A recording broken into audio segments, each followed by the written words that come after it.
E se Pelé surgisse hoje?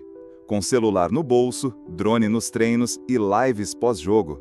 E se o maior jogador da história não tivesse sido forjado no rádio, mas nos highlights do YouTube e nos threads do Twitter?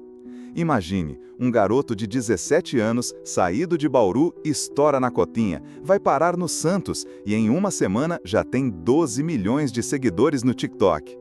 A pergunta não é só o que ele faria com a internet, é o que a internet faria com ele.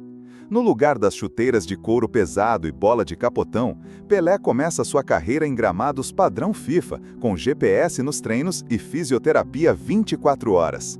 Aos 16 anos, já seria estrela de documentário da Netflix.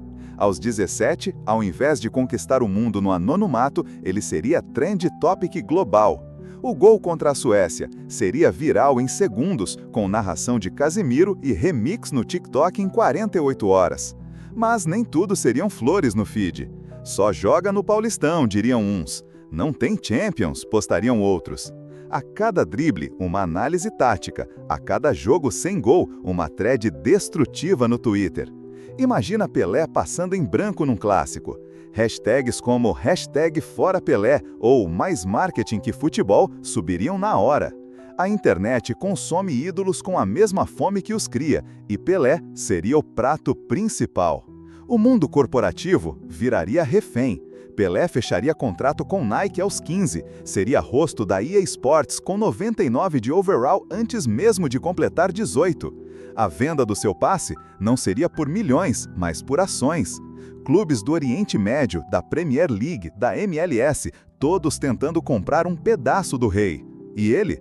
Talvez nem jogasse no Santos, talvez começasse direto no PSG, ou fundasse o próprio time, o Pelé FC, com um estádio chamado Rei do Stream.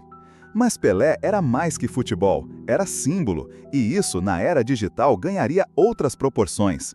Discutiria racismo com mais força, seria voz política, líder de opinião, alvo de polêmicas e talvez cancelamentos. Um Pelé moderno teria que lidar com muito mais que marcadores, teria que driblar também os algoritmos. E se Pelé jogasse hoje? Talvez seu legado fosse diferente, não menos grandioso, mas mais instantâneo, não mais amado, talvez mais debatido.